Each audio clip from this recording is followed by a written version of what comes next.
Hello and welcome to Snakes and Ladders, How to Play the 2022 GBS game. My name is Barbara Hodge. I'm the global editor at the Shared Services and Outsourcing Network, and I'm always available to moderate any conversation on GBS, which is a huge focus for us and most of you out there. So I'd like to welcome all of you today from wherever you are at. This is going to be a very interactive session. We're going to have fun playing a game. I've got my old friends, Deborah Copps, Jimit Aurora, and Suzanne Leopoldo-Nichols, old only in the sense that we've all known each other for a long time.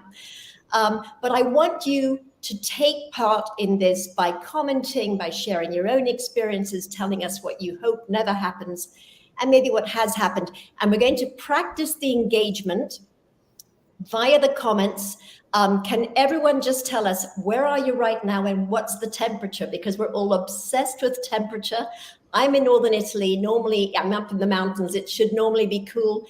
It's 34 at the moment, and I'm hidden behind screens. So please join us from Norway. Hi, Martin. We need your temperature because it might be nice and cool up there.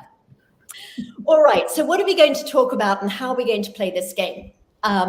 Let's cast our mind back to January, the beginning of this year, which seems like a lifetime ago. Beginning of January, who would have thought inflation would reach 50-year highs, a war in Ukraine would turn oil and other markets on their heads, we'd see an alphabet soup of COVID strains, going back to the office suddenly wasn't really on the cards, employees didn't want to, it appears, and stock markets would take a nosedive and possibly the threat of another great recession. All of these actions are impacting businesses like yours in ways that we're just not prepared for. They've put new pressure on the global business services model specifically. And that's just as 2022 was meant to be the year in which we all reposition ourselves. We were meant to take a deep breath, congratulate ourselves on having survived the last 2 years, finally visit far-flung centers, and settle down a bit, but that is not to be.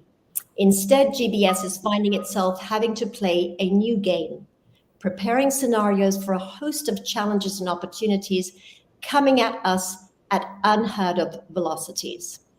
So, game it is. Our friends at Sourcing Change and Everest Group took up the challenge to develop a game of snakes and ladders, just as in our childhood, and they adapted it to today. So the snakes represent the challenges to GBS and the ladders represent opportunities. And just like in the game, if you land on a snake, you slide back right to the beginning. I can see our magic behind the scenes operators have put the snakes and ladders game up on the board. So if you land on a snake, you slide all the way down. If you're on a ladder, you get the opportunity to jump up a little bit. And for anyone who is, I had to write down the word ophidiophobia. That's the fear of snakes. I'm sorry, you're out of luck. Jimit, I know this is one of your big fears. Absolutely. And I chose to move to Texas, not having done the appropriate due diligence that 107 degrees will get a lot of these creepy crawlies out. Right. But I'll try to do what I can. They're out there. So we launched this game at SSO Week in Lisbon in May. We had a lot of fun with it, a lot of people at our desk playing the game and commenting on how much this really reflected their reality. So what we're going to do is we're going to get the magic team behind the scenes to roll the dice, provoke a bit of discussion here, and let's see where the dice, where the pieces land. So I just want to make sure I do introduce the perpetrators of the game. That's Deborah Copps of Sourcing Change, a GBS advisory consultancy, and of course, Jimit Aurora of Everest Group, a leading GBS research house. The two of them put their heads together to develop this amazing game. And then the tech smarts have created this interactive game, which you can actually play online, and we'll share with you at the end of this session where you can find it. I also want to introduce Suzanne Leopoldo-Nichols. She's the Chief GBS Officer at WPP. Before that, she was President of GBS at UPS. Suzanne has about 30 years of shared services experience, and she's a long-standing member of SSON's Global Advisory Board. So Suzanne, welcome. Well, let's get the game rolling. Let's roll the dice. Let's see where it lands. And then I think we're going to start with you, Suzanne. You're in green. And let's have the magic dice rolled and see what your first challenge or opportunity will be. And for those of you watching, we have no control whatsoever to see where this thing goes. We'll need to go one more time because right now you're in no man's land, and you can take a breath, Suzanne.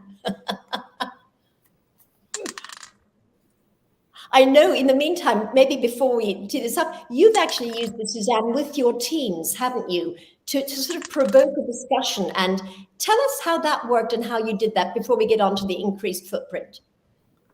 I'd be delighted to, Barbara. Thank you. And thank you for the lovely introduction. So I did indeed, just several weeks ago, we had a GBS team meeting and back in London, and the teams, we used this as an icebreaker. I had the privilege of playing this game for the first time with Deborah in Lisbon, as you pointed out, and I loved it so much. And I asked Deborah if she would be kind enough to share it with me, and her generosity was overwhelming. She shared this with me. We actually printed this out. We played the game in 3 different teams. And the teams loved this game. They loved the game because they were able to have a very real discussion.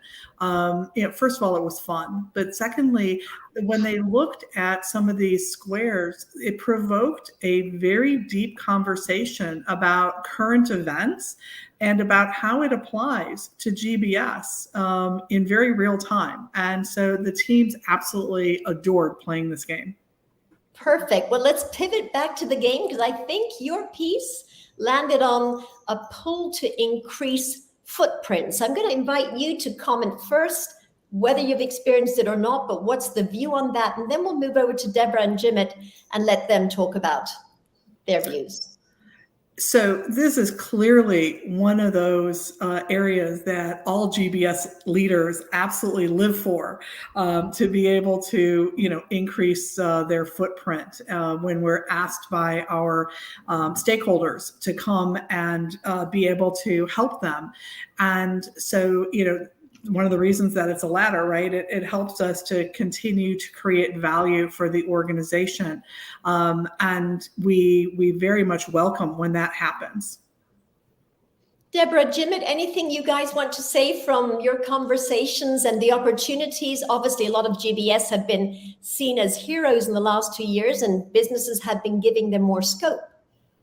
Yeah, I think, look, it's nirvana for GBS leaders. The model connotes scale, and certainly a lot of the pull for increased scope is coming out of COVID. For the first time, we're able to prove that we had some level of legitimacy. I hate to be a Debbie Downer here, and I could make jokes about Dallas too, but I think it's important to say that not all scale is good. So GBS leaders, as they walk through as they enjoy the privilege of being on somebody's radar screen, really need to think about what that scale is. If it's just throwing it over the transom, or it's a matter of I want to get some budget relief and I'm just going to throw it over to you. It's not good. It's not good scale. So great, we have a push for scale. The issue for me is it good scale? Yeah. Well, let's push on, Deborah. You've got the mic. Let's see where your piece goes. Let's play the game with Deborah's piece. Actually, it's Suzanne's turn. Oh, sorry. Yeah, no, it's good. Now it is Deborah's turn. Suzanne landed on a... I hadn't played Snakes and Ladders for a long time, so I need to... Okay, tech. ROI. Yeah, I mean, to us, the nirvana is you invest in tech, you get the money back to invest in operations. The challenge I think we see now. That's the ladder. That's the latter. The challenge we see now is that tech, first of all, getting your hands on funding for tech is going to be increasingly challenging during this year. budgets are being repositioned. I can't tell you how many GBS organizations I know who've been asked to go back to the drawing board. And certainly the durable savings come from operations, but there's a great focus on one-time cost. So, best of all worlds, tech is invested back and tech savings are invested back, but the challenge is being able to keep that tech funding right now.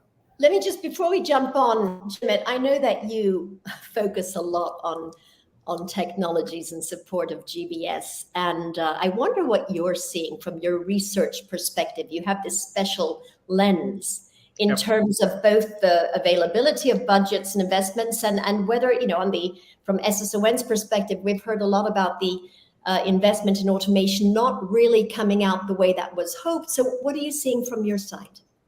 Yeah, I think Deb used the term nirvana, right? And in some ways, part of the growing up that we are seeing happen in the industry is to think about technology not just purely as the automation story, but then thinking more holistically about all components of the digital journey that can really drive the appropriate degree of operations transformation.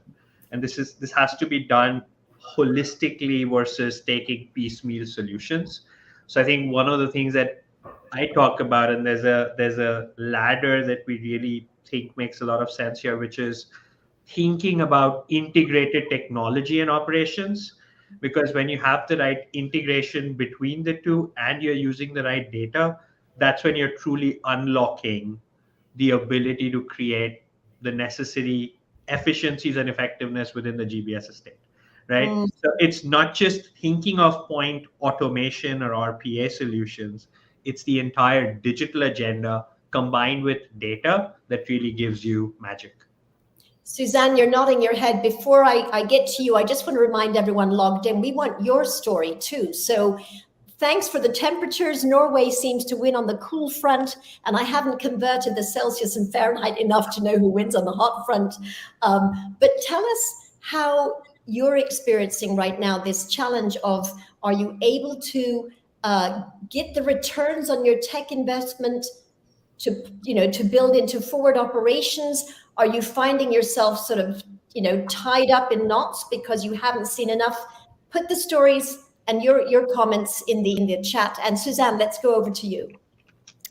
Yeah, so I would say, what Jimette was starting to talk about, right? Some of the additional pieces that you bolt on to things like ERPs, like, robotics, process automation, and AI. A lot of organizations, certainly, the last several that I have, had the privilege of working with, UPS, WPP, a lot of our organizations have a tech deficit, right? We've underinvested in tech, sometimes for decades. Other priorities in organizations have, taken precedence. And so tech is one of those areas that a lot of organizations have just, not gotten to. And so there's a lot of things that we have to make up for, and kind of try to leapfrog to some degree, whether it's, trying to get to one ERP, sometimes we have many numerous ERPs. Sometimes we just have very old, maybe not updated ERPs, and trying to be able to do those things. But from a GBS perspective, we've tried not to hide behind the tech skirt, and try to focus on the process while we're waiting for technology to catch up with us in some instances. It's the chicken and egg, right? Technology or process. I mean, I've been sitting in my desk for 20 years, and the conversation is not that different. The technology is a lot more exciting. Yeah, absolutely. All right, shall we go back to the game? Oh, I think we made some more progress since we last checked in, and we have. I think it's been gaming in the background. And I'm winning, so I like where we've reached. Okay, so Suzanne, is it you? I think we've done that one. Yeah. Work from home isolates team. Okay, so this is a snake, a slippery snake that a lot of GBS leaders have had to deal with. Suzanne, how have you dealt with it? Oh boy, have I dealt with that. It was interesting in the very beginning of the global pandemic. So, think back to March of 2020. Many of us were working to get our teams to a work from home model, right? And I think that the global pandemic, if you will, leapfrogged the work from home model that a lot of organizations had been looking at, toying with, maybe piloting in the background, but it wasn't something that we had envisioned that we could really do maybe for another 5 or 10 years. And boom, in March of 2020, we got, so at that point I had 17,000 GBS employees that we got home within about 3 weeks, and Wow. trying to get technology set up and hotspots and being able to keep everything with the with the technology of getting everything ticked and tied. And now what we found, fast forward 2.5 years, and what we're finding is exactly this, right? That work from home has isolated people. People have gotten very comfortable working from home. As you can see, I'm doing that today, right?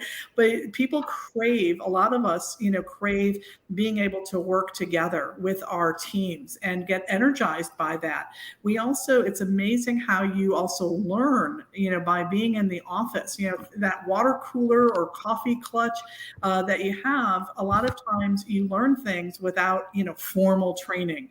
And so this has been a challenge for a lot of my peers, who are other GBS leaders, that they're really trying to figure out, how do we bridge between people being very comfortable this is regionalized, by the way, but people being very comfortable working from home, and people who absolutely want to be in the office, and trying to bridge those two pieces without, lots of turnover, without, hurting people's feelings, and, still respecting that, people have adapted to this new lifestyle.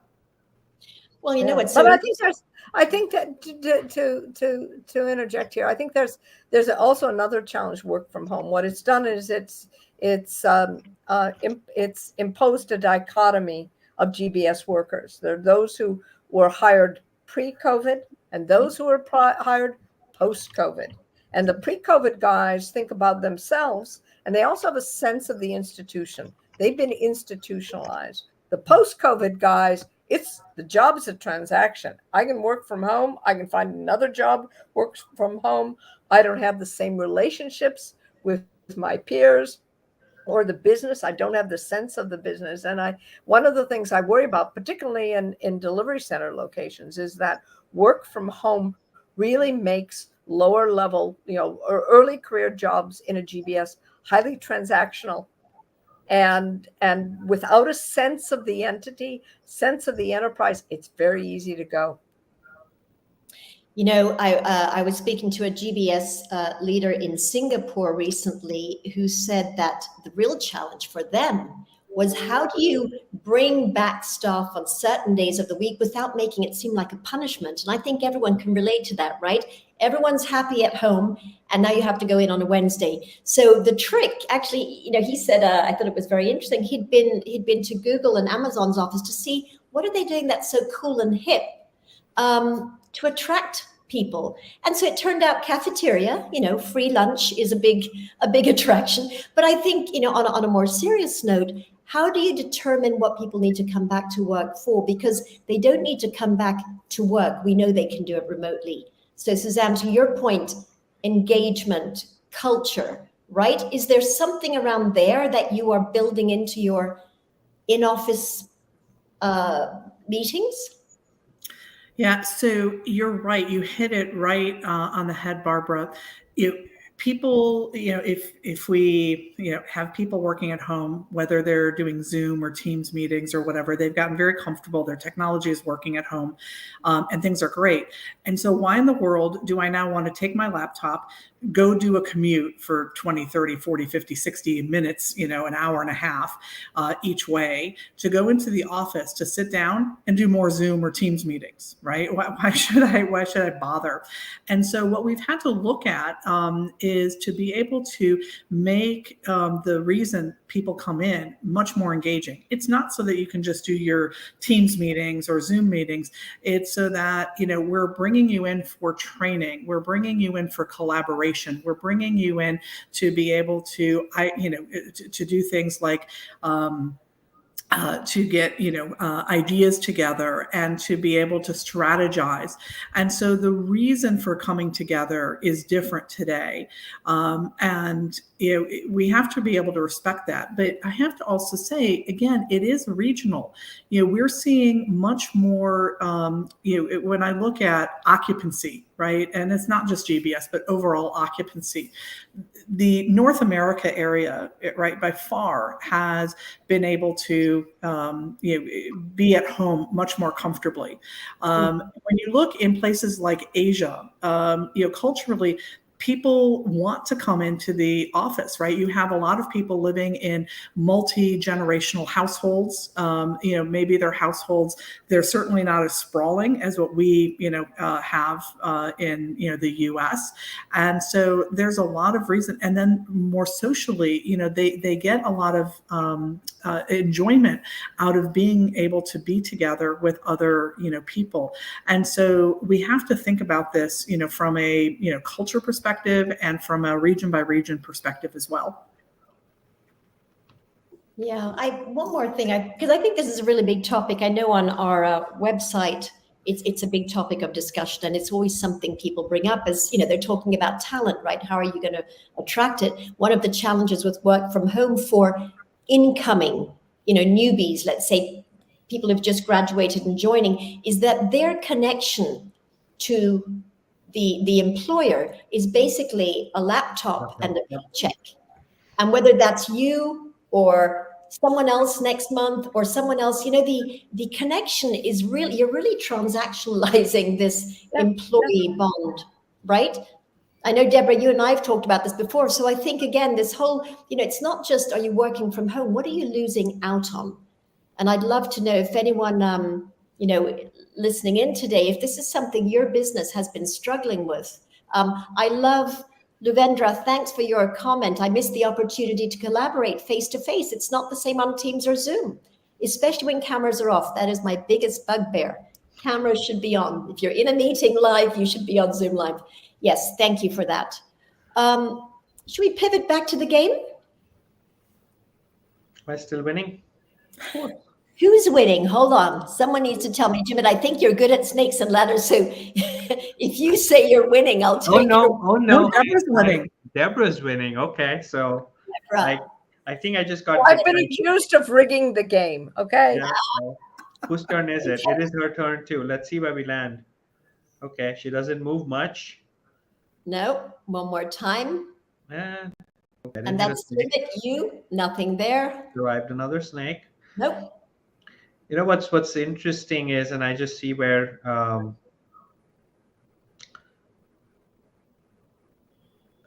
we kind of paused this one, and I think we spoke a bit about the pull for new services, but Suzanne was very close to a ladder, which was around the Ukraine situation, that I do think is probably worth commenting on, right?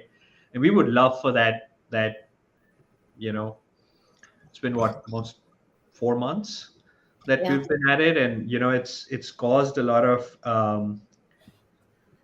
human tragedy. But I do think there's been a lot of questions that we've been asked.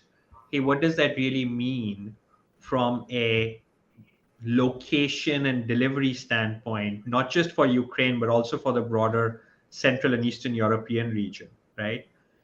And I think one of the big concerns, and would love to get some reactions from the audience on the Ukraine situation, was that would this really spread beyond the boundaries and start to affect Poland, Romania, Hungary? There were quite a few folks who had to kind of rethink their operations.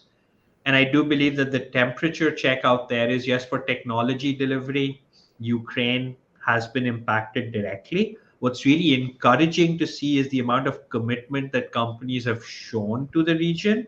And now we are seeing people bring back, using work from home principles, bring Ukraine back online, right? Create a sense of normalcy in tech. On the GBS and shared services side, it was more of a Poland and Romania situation. And it feels that there's a desire, some of the initial stress seems to have normalized. And we are seeing companies now wanting to continue to invest in the region, recognizing that, this does not signal, hey, let's pull back from Central and Eastern Europe. Let's move everything to Spain and Portugal or bring things back on shore. There was some conversation about it, but the reality seems to be, hey, let's continue our investments in the region. So just curious if that's consistent with how others are seeing this. Yeah, I think, look, the number of stories I heard during the first couple of weeks about taking a vacant office space in Berlin and locating, buying laptops has kind of died down. I think that I see organizations that were questioning, for example, the level of investment in places like Poland because of attrition and other factors, may use this as a catalyst to rethink. But I don't think anyone's rethinking very hard. Suzanne, what do you see? I agree with you, Barbara. We're not thinking terribly hard about that particularly. It sits in our minds to some degree, but it's so unpredictable. To figure out what's going to happen next. And if somebody out there has a crystal ball, please let us use it. But share in the comments. Yeah, exactly. Share in the comments. Yeah. But what I think it does, I think what Ukraine has done on a positive is really help us to rethink our business continuity planning earlier. I mean, we used to think, last time around during COVID, it was work from home. Now we have to think about shifting work and understanding the capabilities of folks in our other delivery centers, capabilities of third parties. I think that takes on heightened importance. And if I could say one thing about the game overall, what Jim and I are trying to do is get people to understand that we focus on GBS strategy in terms of more scope, more scale, locations. We've got to start doing some scenario planning based on the context in which we're working. GBS organizations don't spend a lot of time with it. If, for example, all of a sudden I'm making this up, all of a sudden we see a broader conflagration in Eastern Europe, what might that mean for the implementation of an ERP? What does that in turn mean for the standardization of processes within a GBS? So a little bit of futuristic scenario planning, kind of RAND Corp sort of stuff, really should be on the agenda of GBS leaders. Yeah, Deborah, I think that the global pandemic helped to accelerate some of that.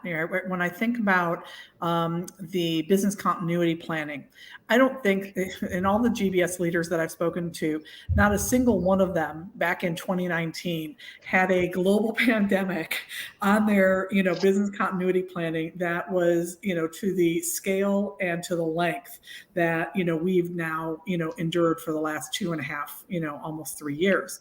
And the thing that it did teach us, though, is that, having all your eggs in one basket is not a good, the companies that had just single, large hubs to do their work, those are the places that had to very quickly, divest themselves and, find other locations.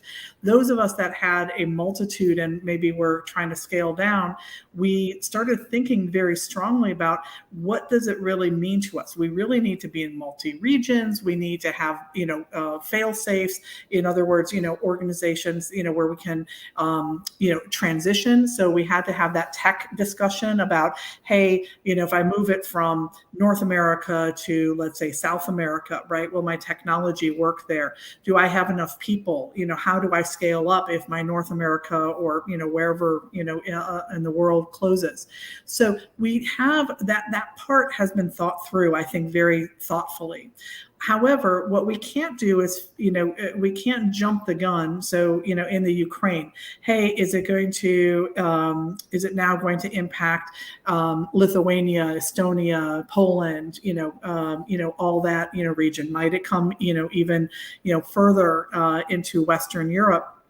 And so that's the piece that, we're not ready or willing to go into the thought of, okay, what's going to happen next? We're prepared if it does. We've thought about those things, but we're not planning for it because we're hoping those things don't happen.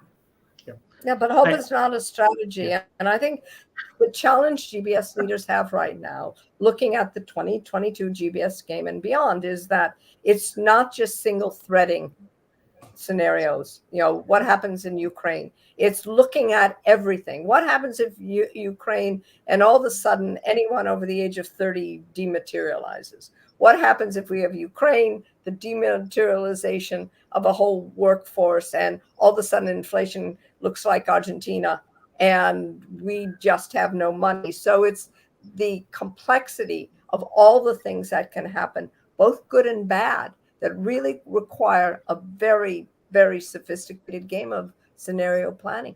Yep. I'll say one quick thing. I love acronyms and playing with letters and words. There's another GBS that I've been getting a lot of acceptance on, which is Global Black Swan Events, right? Global Black Swan. Sorry, you won't forget it this time now that it's a GBS. Sorry, Deb. I know it's unscripted, so I get to do this. If you think about what's happening in Sri Lanka, by the way, people have delivery centers in Sri Lanka, right? What's your strategy there?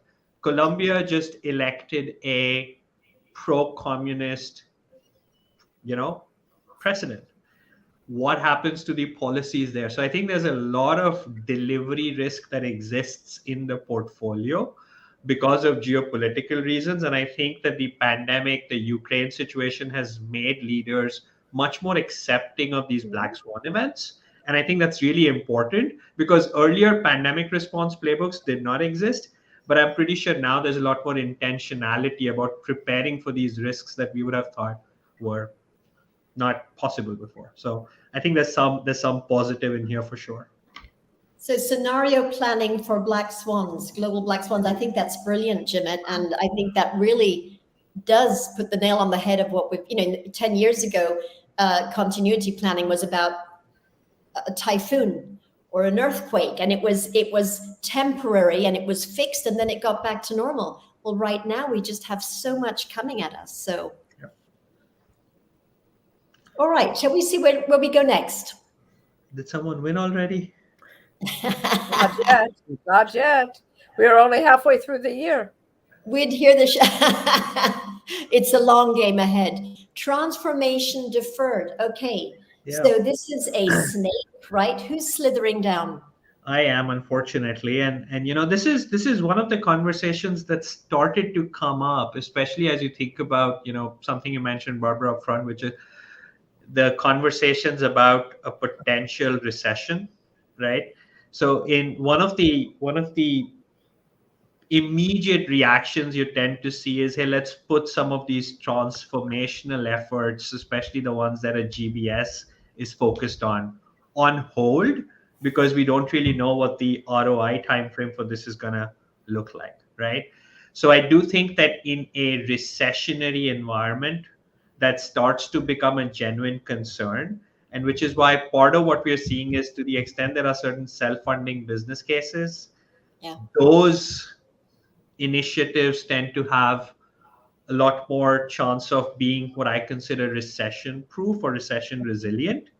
Yeah. But if it's a major big, hey, let's consolidate all ERPs, move them to cloud, move to a single instance, those kind of big multi-year initiatives might get deferred. as we start to see and hear more about the recession.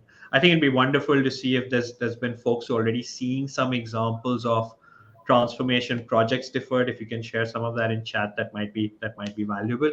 But we definitely see that as a snake for H2 and potentially 2023.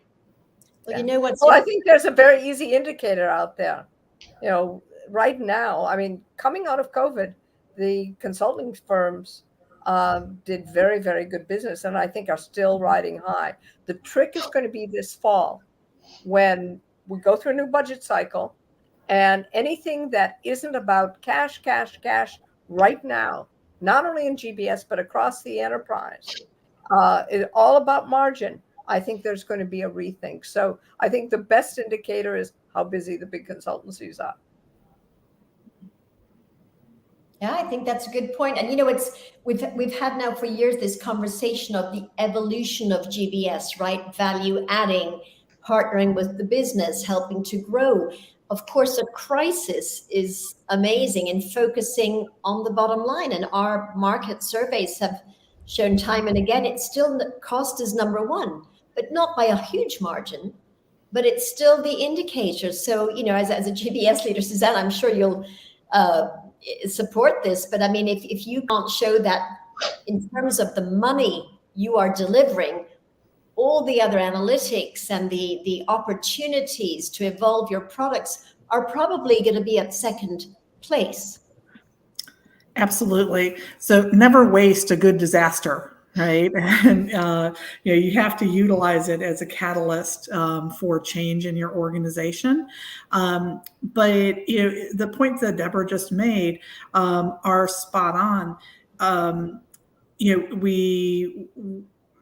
I think most organizations, and especially because of the inflationary pressures that kind of waterfall, right? Through other organizations. Where do you cut, right? In typical, right, in prior years, organizations, cut in places like, marketing, advertising, even in sales, right? It's like, that's where you should be doubling down during, these times. And so, but that inflationary pressure, that we're seeing is making it, for many organizations, they're looking at cash, right? They're looking at their cash flow, they're looking at their investment dollars, they're looking at their profitability, they're trying to determine, the shareholder value, what they're going to be able to do.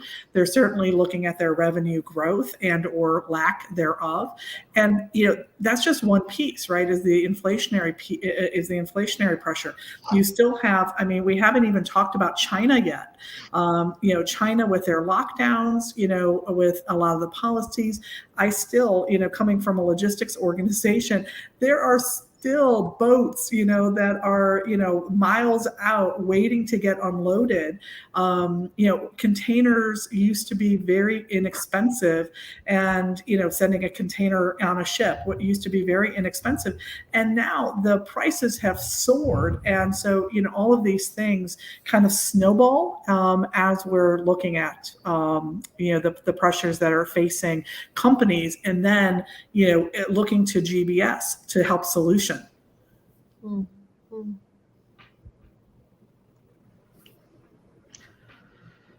All right. Perfect. Time for another roll of the dice. Whose turn is Another it? roll of the dice. Yep. While we're rolling, Janos, thank you for your comment. He just emphasized that, what came out of Ukraine is the humanity, the real support everyone's pouring in, and that despite all that, the ability to keep the lights on in operations is pretty amazing. So thank you for your comment. Ooh, this is an interesting one. Big check to buy captive. Well, we've seen that before. Who's going to take this one? Well, I am. It's one of my favorite topics. I once bought a captive, so I know how big the checks aren't. Right now, in BPO world, and indeed any ITO BPO, there's a belief that companies are going to want to have cash, and they're going to be delighted to sell off their captive operations. And certainly, if you look at the roots of the BPO and ITO industry, that's what happened. British Airways, GE, Dun & Bradstreet, they all were the genesis. Their operations were all the genesis of BPOs. Part of the challenge is the checks, the expectation gap is there. An organization, an enterprise thinks it's worth a lot, but given the state of our service providers, the value is just incremental. Are they buying great new practices from companies like WPP or any other organization? No, they've got their technology, they've developed their practices. So what are they really buying? It's another way of rebadging. So there's a lot of hunting out there, but we haven't seen the same headlines that we saw. If you remember, Jim, a couple of years ago when Citi sold their captive. I was involved a couple of years ago with the sale of a captive of a very large insurance company. Those are going to be few and far between. The hype is out there, but if GBS organizations, and in fact, I had dinner with someone who said, will someone buy my GBS? And it's a pretty damn good GBS, but the value is just incremental. And I just don't see it happening. I think there's a lot of buzz, but the truth and reality are going to be really diverged. So, Suzanne, would you sell your captive operations? Not my decision, but no, I wouldn't. Yes, it would be, a nice check for, the organization. However, I think for what the organization loses, right, by rebadging, and this is not a slam on outsourcing, but there is a purpose for having a captive GBS. And I believe in balancing outsourcing and insourcing, calling it co-sourcing, to be able to have the best of both worlds, I think is important, because I think that an internal captive absolutely does add value that a BPO can't provide and can never provide. And just to put some stats, we've been examining this for several years now. I think the ratio is 40-1, 40 setups for each divestiture. So yes, it makes the headlines because, let's face it, the provider community has good PR budgets to spend on those big transactions, right? And then the Citi example or the AIG example, those happened after the last financial crisis 14 years ago. So the fact that we have to go that far to come up with examples, and yes, there'll be like 3 to 5 examples every year. Most of them are linked to some form of a major corporate event that happened, which caused the company to change direction. So I think that all of these stories about the death of the model, hey, it's super exaggerated. Way more setups, way more expansion happening than these checks. Yes, they exist, but they're few and far between. Well, one of the challenges if you look at the captive sales, they've generally been about unique IP, or allowed a provider to get into the market with some specific domain knowledge. I don't mean to insult anyone on the call right now, but is there something absolutely very unusual about a company's accounts payable process? No, it's just a matter of scale. And providers will price for that scale only, not the IP, but the scale. And I can add, friends, I just don't see it in the cards this year. Yeah, Jim, I can add a really interesting data point to your comment. We've just done a survey on BPO for a report we'll be publishing soon. And one of the questions to GBS and shared services leaders was, on average, do you get more value from a captive or more from a BPO? 80% say captive. Despite that, the trend is towards incrementally outsourcing more. So, there's a weird kind of dichotomy out there, isn't there, of recognizing, or maybe we've all just drunk the Kool-Aid, we know our own processes, and more importantly, we understand the data, and we can do things with that data, that whole business insight, business intelligence, that means something for the more evolved centers. That's the part that you don't want to lose, right? So whether you're selling it or even just outsourcing. But it's interesting because I think this idea, we've kind of pivoted to generally the sourcing question, but it's such an interesting question in light of everything else that's happened in the last 10 years and that continues to happen. But I think, the increase in scope gets the headlines. For every increase in scope, there's also a decrease in scope. This is a model, the hybrid model ebbs and flows. If a provider doesn't perform, it comes back. If new scope is required because of an acquisition or a change in strategy, yes, we banner about a scale. But I don't know, Jim, and here's something on your to-do list. Has scope in an outsourcing environment actually dramatically changed over the last couple of years? That's for another time. Yeah, no, it is. I'll give you my immediate reaction without looking at a lot of the data there. I just think this is a rising tide, which is going to increase the scope for both models. And what we are seeing is people are doing more in the captive. Let me not use that word. I get into a lot of trouble in my swear jar. So in the GICs, GCCs, and people are doing more in outsourcing because there's more scope to be delivered.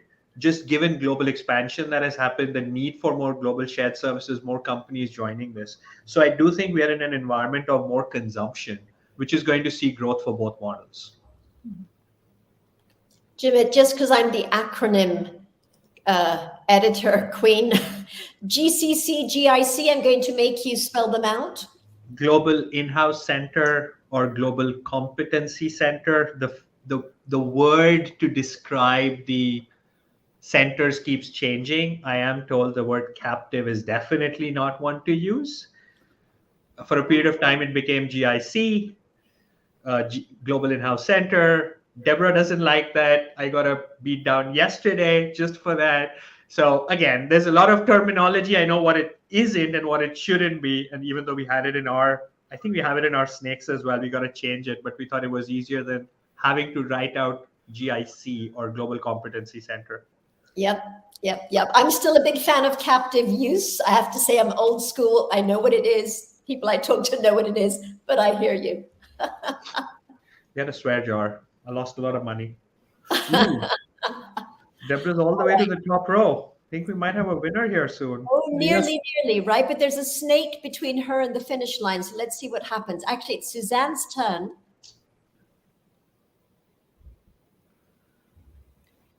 Functions pulling back scope. Okay, let's go the reverse of expanding. Or have we covered this? I know we've talked a lot about scope. Have we seen a retrenching just in a few sentences, Suzanne? It comes in ebbs and flows, right? We hear much more about when organizations are expanding scope because people want to brag about it.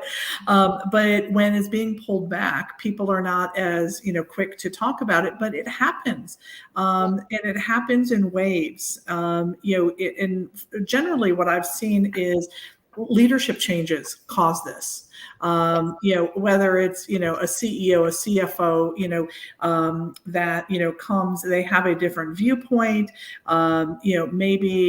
Maybe we didn't have the right leader. GBS, the one thing that we're still really bad at is advertising, and constantly sharing our stories, and being able to talk about, the value that a GBS really brings.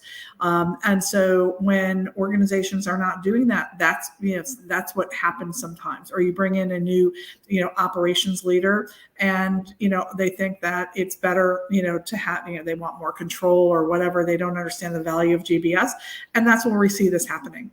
Yeah, political often, and what I hear is often it's a political driver, which is kind of what you're getting at. We have a question from Anurag. Big ticket divestments may be rare, but what is the view on scale downs of captives driven by corporate strategy or market conditions? Kind of what we've just been talking about. Yeah, that's exactly right. I would agree. I think that there's also a couple of other things, right? So, because he talks about market conditions, also, and I didn't talk to that. I talked more about the corporate strategy, but market conditions, occasionally can do this as well. If you have centers potentially in the wrong locations, and something happens, like we were just talking about with the Ukraine. Sometimes the business feels more comfortable, having it, back in their area because of those market conditions. Mm-hmm. Another comment from Robert, co-sourcing, and this goes back to the sourcing discussion. Oh, thanks. We've got it right on the screen there. Internal, external co-sourcing. It's valuable on the accounts receivable side. Lots of best practices shared and implemented, which strengthens you internally. And this is the part I like, and improves your financial position by making you a priority with each client, each customer. Suzanne, your thoughts on that? Yeah, so AR is definitely an area where you can show a lot of value, right? By being able to, increase, capital for the organization, how quickly you receive that revenue. And so absolutely, the co-sourcing piece that, Robert, is talking about, if you don't have internal centers that, have that strength, right? Certainly the BPOs do. However, the one piece that, we don't talk about here is, especially when you're talking about being able to speak directly to a client or a customer, organizations generally are very sensitive about who is talking to their, customer, because you don't want to collect and alienate a customer or client. You want to be able to collect from them in a way where they still feel good about doing business with you. And so a lot of organizations tend to shy away from outsourcing this particular process.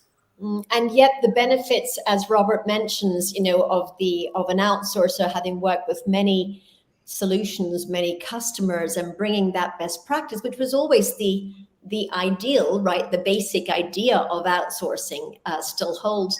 Great comment, says Leslie Wilcox. Leslie, thank you. If there's ever a BPO person we want on this call, it'll be Leslie too. Great comments on transformation deferred. He says it's being redefined downwards. And to Deborah's point, in the service of cost transformation. So thank you for that. Great points. Let's jump back to the game. Deborah, I think it's you, and you look like you're 1, 2, 3, 5. Oh, man. We saw that coming. We saw that coming. Yeah. Oh, there she goes. Well, I think this is hype and reality are after the other, a different strain. When we thought it was kind of, we're going back into the office, or we find a hybrid balance, it's just, the last 2 months have been highly unsettled. So. Yeah. Can you hear me? We can hear you. We can hear you. Okay. Yeah. No, who knows? We're all learning how to live with it. But it may not be a new COVID wave. We all could have monkeypox tomorrow. So, I think we're starting to understand that our biology isn't as resilient as we thought. And if there's a time, we've got to start looking at more broadly biology, climate, everything else. And who knows? The good news is, I think we now at least have rudimentary tools, techniques, platforms to be able to deal with pandemics. But look at it this way: a new COVID wave, lockdown, no travel, budgets is going to impact on that very vital face-to-face that Suzanne's talking about. Look, there's one thing that's really happened, is that the HR service has really come into its own here. I spoke with someone recently who runs employee workflows and the whole idea of experience. And, for him, he emphasized really how much, given all the new scope he's having to suddenly deliver vaccination status and safe office environments and all these aspects that, you know, to your point that you've all mentioned, weren't really on the radar 2 years ago. It's an opportunity to really look at these workflow technologies. We want transparency, you know, so if we consider that one thing or another may keep employees away from the office, whatever that may be, that's the reality. And the other reality is that you need to make sure that they're engaged, they've got a good experience, that you know what they're doing, that the workflow is continuous. You know, the technology exists to make that happen, but I think part of the problem is really having a holistic view of it. So anyone else who wants to chime in? Yeah, I'd say that you know, the comments you made about how we are making a more resilient workforce, focusing on the experience, and then creating the necessary technology infrastructure to keep people productive. And it's not just productive from a business perspective, but also based on what they really want to achieve given purpose. I think that's been something that we've really benefited from over the last couple of years. And I do believe that, yes, even if there's a big wave, I hope there isn't. I just recovered though this Monday, so hopefully I'm okay for the next 3 months. We've probably created enough resilience in the system with hybrid working, with technology, to really overcome that wave. And at least we have a pandemic playbook that's now written for the future. So scenario planning, right? Global black swan scenario planning. I think that's exactly what you mentioned at the beginning of this conversation. Yep. I think we might have time to see Deb win it. Let's just see if she wins. Let's roll that dice. Oh, beautiful. We didn't fix that, guys. I mean, we have no control over the randomness of this game. Deborah, congratulations. Thank you. I've just been at it longer. That's all. Yeah, I thought I had a chance when you had Wi-Fi problems. I thought I would win by forfeit, but Deborah clawed her way back online. Well, listen, this has been fun. I've loved the game. I know we've had a lot of questions in the back end asking how you can get hold of it. I'll let the platform hosts talk to that. Jimit, what should people do if they want, or Deborah, if they'd like to play the game live or have a copy of it for their own teamwork? Yeah, I am. If the Everest Group team can put a link for this, it's either already on our website or will be on our website soon for you all to be able to play, right? So we will share a link with the folks, and you know, hopefully this will be as much fun for you all as it has been for us over the last few months. It really has been fun. And just to clarify too, because perhaps we didn't emphasize, I know I didn't mention at the beginning, but the snakes and the ladders are categorized by color. You can see behind Jimit's head, talent is yellow. My eyes aren't strong enough to read the rest, but you can basically, if you use it for your teams, it gives you an opportunity to talk about talent concerns, opportunities and challenges, and all the rest. So yep, we have them across 7 categories: talent, sponsorship, model, scale, funding, delivery, and environment. Perfect. Environment. Well, thank you all for joining. Mark Lewis, lovely to see you online here. And thanks to everyone who took part. I know we'll get a lot of additional comments probably when people watch on demand. So if you are watching on demand, please feel free to reach out to any 4 of us on LinkedIn, where you know you can find us. And thanks so much for joining us today. Bye, everyone. Suzanne, Deborah, Jimmick, great to see you. Thank you. Congratulations, Deb.